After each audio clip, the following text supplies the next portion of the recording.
É impossível alguém assistir esse vídeo completo e continuar sendo um apoiador do Lula. Escuta com atenção tudo que eu vou falar aqui. É a única coisa que eu te peço. Antes de chegar onde eu quero chegar, eu vou de forma rápida relembrar o caso Celso Daniel e fazer algumas rápidas pontuações. Celso Daniel, ex-prefeito de Santo André, em São Paulo, do PT, foi assassinado no início de 2002, depois de ter saído para jantar com um amigo chamado Sombra, e na saída do restaurante para casa, foi abordado por um grupo de criminosos que atiraram contra o carro dele, mas estava em um carro altamente blindado. E mesmo assim, de forma misteriosa, o carro parou, abriram as portas e levaram Celso Daniel. Deixaram Sombra lá sem nenhuma marca de ferimento.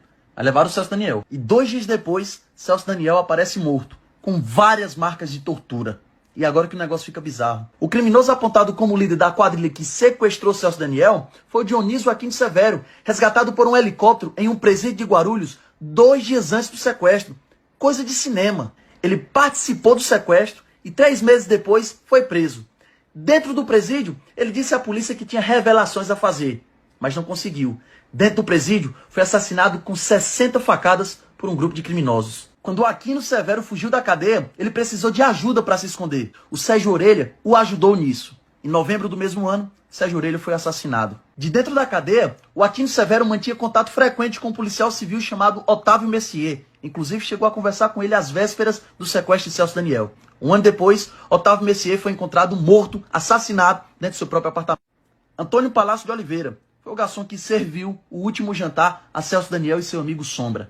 Bem, também foi assassinado. Paulo Henrique Brito foi a única testemunha que viu o que aconteceu com o garçom que eu acabei de falar. 20 dias depois, ele foi assassinado exatamente no mesmo local. Irã Moraes, um agente funerário que foi o primeiro a chegar no local e reconhecer o corpo de Celso Daniel, foi assassinado a tiros em novembro de 2004. E Carlos Del Monte Printes, nada mais nada menos do que o médico legista que foi na contramão de todas as investigações e comprovou que houve sim fortes sinais de tortura.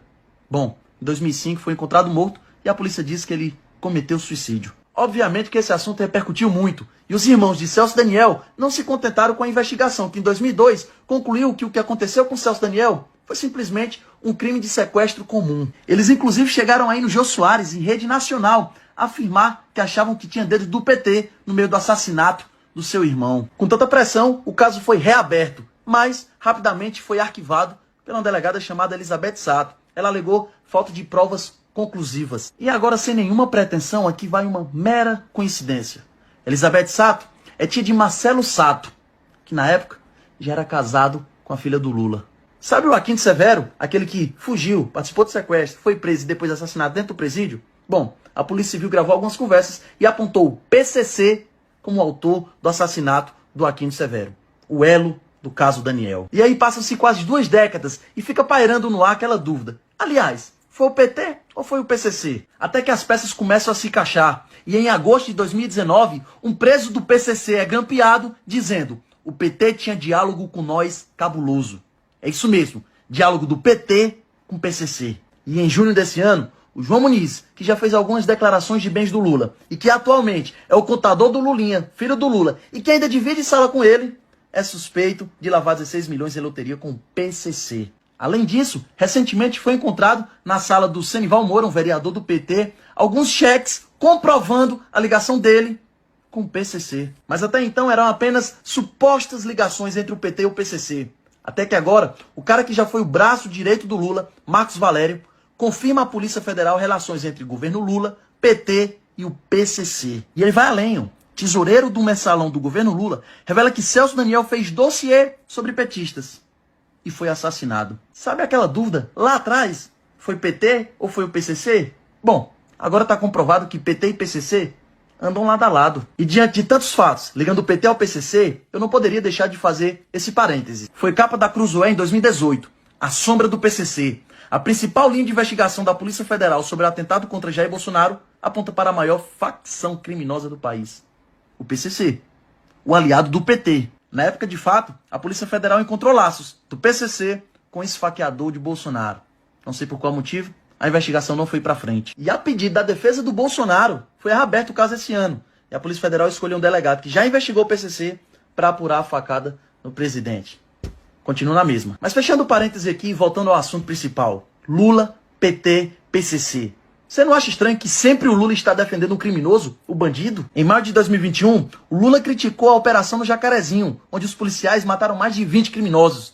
Mas o Lula criticou a operação e disse ausência do Estado. E em maio desse ano, 2022, mais uma vez o Lula saiu em defesa dos criminosos. Criticou a operação policial na Vila Cruzeiro, no Rio de Janeiro, onde os policiais mataram mais de 20 criminosos. Mais uma vez ele vai lá. O Estado só aparece nas comunidades quando é para matar alguém. Preste atenção. Você não acha que é no mínimo estranho ver que o Lula, em plena pré-campanha, abre a boca para dizer que pediu à FHC a libertação dos sequestradores de Abílio Diniz? Isso não é para ganhar o voto do povão, não é para ganhar aplausos do povão. Isso é um nítido recado ao crime. É dizendo, ei narcotraficante, ei ladrão de celular, ei criminoso, eu tô aqui e eu tô do lado de vocês. É tão nítido. Basta você ver o programa de governo do Lula, onde ele sugere menos rigor contra as drogas e reeducação de policiais. Isso é desse mês, julho de 2022. Ser menos rigoroso contra as drogas só vai beneficiar os narcotraficantes. Sério mesmo que tu não tá vendo o Lula defendendo narcotraficante, criminoso, sequestrador e andando lado a lado com o PCC? Sério mesmo que tu vai ignorar que o cara que já foi o braço direito do Lula citou o Lula como um dos mandantes da morte de Celso Daniel? Se lembra que no começo do vídeo eu falei que era impossível você assistir o vídeo completo e continuar sendo um apoiador do Lula? É verdade. Porque quem continua do lado do Lula, mesmo diante de todos esses fatos, não é um apoiador, muito menos um eleitor, e sim um cúmplice. Uai, seu app de vídeos curtos. Uai, seu app de vídeos curtos.